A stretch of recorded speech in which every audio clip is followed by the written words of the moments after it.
did we see so much medieval coded media and fashion choices in the early 2000s? Bestie, I got you. So the ancient era ends with the fall of the Roman Empire and starts again at year 0. So it's already like a new millennium, Y2K medieval coded. Now, Rome is broken up into these little kingdoms, right? So we think of like king, queen, princesses. Think of A Knight's Tale or Ella Enchanted or Ever After, right? Shrek. These are very like Y2K medieval coded movies. Now, it was looted by groups like the Vandals, right? Or get the word Vandal, and the Visigoths. So back then, the Romans used goths as an insult. It meant non-classical. And we still see that meaning today. Like Gothic aesthetic, later 2000s emo aesthetic is still meant to be subversive and going against classical authority structures. Also, these groups right here were set up in this feudalism structure. So think of the fashion, corsets, or long skirts, or the peasant blouse. It's literally from this Y2K medieval coded social structure. Now, we also can talk about how these tribes right here that took over were pagan. So you think of a witchy aesthetic from the craft, or the Bring of the Teenage Witch. That's very much from Merlin, Celtic folktale lore. Also, the Celtic tattoos are very Y2K medieval coded, very popular during the 2000s. Now, I think that they clung to these traditions or fairy tales because there was so much changing, that nostalgia, that escapism, like what we did with the 2000s. Now, but I'm saying that they are pagan. Why are there so many crosses? Well, because the Roman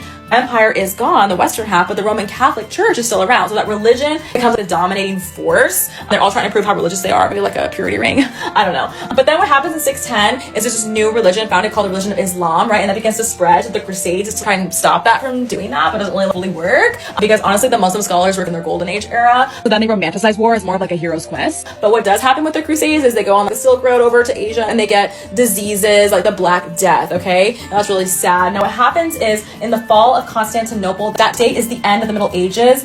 They're taken over by Ottoman Turks. So all of these Greek Orthodox scholars, this is the eastern half, the Byzantine part of the Roman Empire, they still had all the knowledge. They go over here in Italy and they're like, why are you guys so stupid? And it's the Dark Ages. Oh, no, it's not. We have all the information right here. And they're like, oh my gosh, thank you. We're not stupid anymore. Good for us, right? So they start the Renaissance, rebirth. They're bringing back the Greek and Roman ideas. And they're able to do art and literature and even Age of Exploration. So I do think Pirates of the Caribbean is still Y2K medieval coded. Maybe like the early Renaissance too. That does fit in right there. Now, is Shakespeare? That's a debate because he's kind of the Elizabethan era. The church had lost some of its power. Henry had left. Didn't even want to have this daughter with this wife. But anyway, she becomes the best queen ever. But Shakespeare is a little bit late, but his work is set in the time period. So I do think that is Y2K medieval coded some of it. But you can use Tristan and Isolde if you're really worried about it. Now over here, we're kind of in the founding father wigs, maybe dark academia area, but not really Y2K medieval coded in this bridge, early modern era period. If you have any questions about Y2K medieval coded things or any other examples, leave them in the comments. I'm here all summer and I'm totally obsessed with this trend.